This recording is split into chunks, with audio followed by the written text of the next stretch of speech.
Global demand for protein is increasing. Population growth, rising incomes, and changing diets are all driving higher consumption. But traditional protein systems face constraints. Land is limited, water is limited, and environmental pressure is increasing. So the question is not just how to produce more food.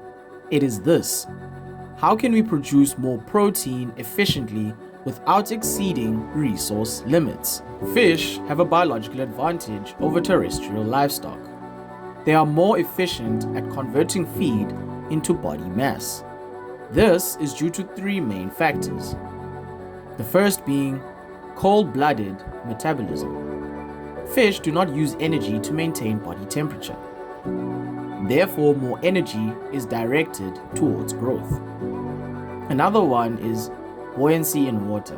Fish do not need to support their body weight using gravity. That means they use less energy for movement and structure. And finally, feed conversion efficiency. Fish require less feed per unit of protein produced compared to many land animals. This means fish can produce protein using fewer resources. And from a biological and energy perspective, this makes aquaculture highly efficient. A clear example comes from South Africa, particularly in the Free State and Northern Cape. Livestock production in this region, particularly beef, is a major protein source. But it is resource intensive.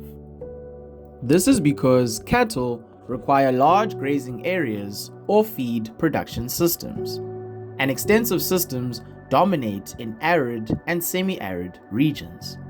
Secondly, in feedlot systems, cattle rely on crops such as maize. This creates direct competition between animal feed and human food crops. And finally, beef cattle typically require 6 to 10 kilograms of feed to produce 1 kilogram of body mass.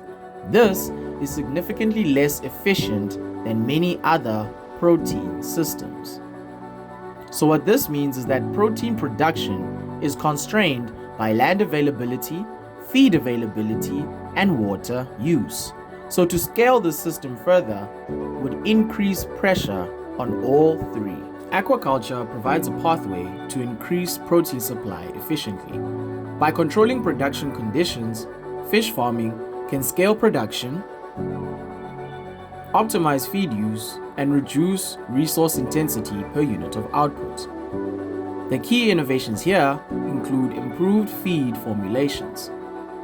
These reduce reliance on wild fish inputs and improve nutrient efficiency. Another innovation is the use of recirculating systems. Here, they reduce water use and allow production in controlled environments. And finally, species selection. By farming species with high feed, efficiency, and adaptability, the objective they reach is clear. They maximize protein output per unit of resource input. An example of the solution comes from Nigeria, particularly with farmers who reside in Ogun states and Delta states. The outcomes that they achieved varied. The first being that catfish improved their feed conversion from 1.2 to 1.8. This means far less feed was required per unit of protein compared to cattle. Secondly, fish can be produced at high densities in ponds or tanks, and this reduces land requirements significantly. Third, the water can be reused or managed within systems, especially in semi-intensive setups.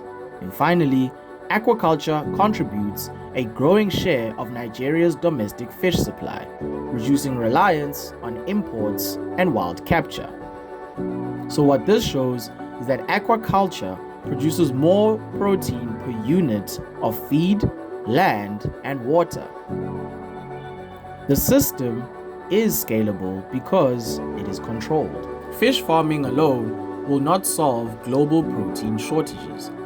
but it is one of the most effective tools available. If aquaculture is developed efficiently, protein supply can increase, resource use can be optimized, and pressure on land-based systems can be reduced. However, if aquaculture is poorly managed, it introduces new environmental constraints. So the outcome depends on design, but the direction is clear. The future of protein will not come from expanding inefficient systems. It'll come from improving efficient ones. And aquaculture is one of the most efficient protein systems we have.